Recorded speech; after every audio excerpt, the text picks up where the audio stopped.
नंगौ गिबियावनो आङो बयखौबो बरायबाय दा जोङो आं दहाय फेसबुक पेजाव गोबां नुदों जे UBPF मा गोदान आफाद दालायखो दा बे नङा एक्चुअलि जोङो UBPF आ दिनैनि आफाद नङा जोङो 3 बोसोर सिगांनो बे BTC बायजोआव थानाय बर'फोरनि गांनाय उखैनाय बेफोरनि खोथाखौ लानानै जोङो गुवारै जों दैदेनलांनो होननानै जों मोनसे आफाद दादोंमोन बेनो जाबाय इउनाइटेड बड' पिपल फेडारेशन दा बे इउनाइटेड बड' पिपल फेडारेशना दिनै सेकेन्ड कनभेनसन दङमोन दा बे सेकेन्ड कनभेनसनाव जोंनि आफादगिरि डक्टर गाम्बारु मुसाहारि बिथाङा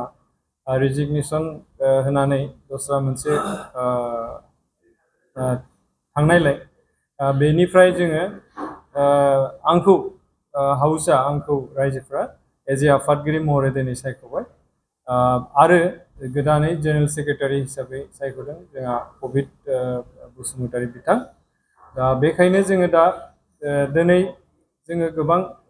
रंजानाय मोनदों आङो एज ए आफादगिरि मोननानै आङो सानदों जे जोङो BTC बायजोआव थानाय बर' माहारिखौ जों माबादि मोजाङै दैदेनलांनो हागौ जोंनि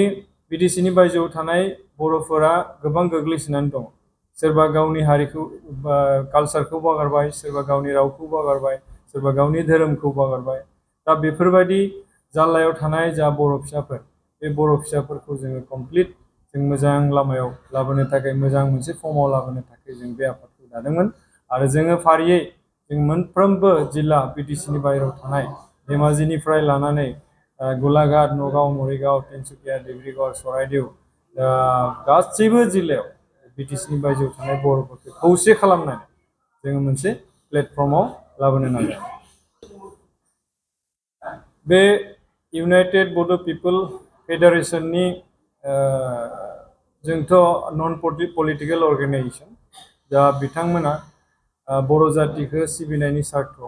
जिहेतु BTC बायजोआव मोनसे बर' काउन्सिल दं बे काउन्सिलाव मोनसे समाव इलेक्सन जागोन आरो बे काउन्सिला ओरैबायदि स्पेसियेल काउन्सिल बे काउन्सिलाव अकल बर'आल' भट होनो मोनो बेखायनो बर'फोरनि भट होनायनि थाखाय बर'फोरखौ लानानै भट गेलेनो थाखाय दिनै जोंनि आफादगिरि डक्टर गाम्बारु मुसाहारिया मोनसे गोदान पलिटिकेल आफाद दानानै बिथाङा इउनाइटेड बड' पिपल फेडारेशननिफ्राय ओंखारलांबाय बिथाङा रिजाइन होबाय जोंहा बेवहाय जेबो बुंनांगौ गैया बिथाङा माने फैबाय थानाय BTC बाहेरनि जा काउन्सिल बे काउन्सिलाव BKWC आव इलेक्सनाव बाहागो लानो थाखाय बिथाङा गोदानै पलिटिकेल आफाद दाबाय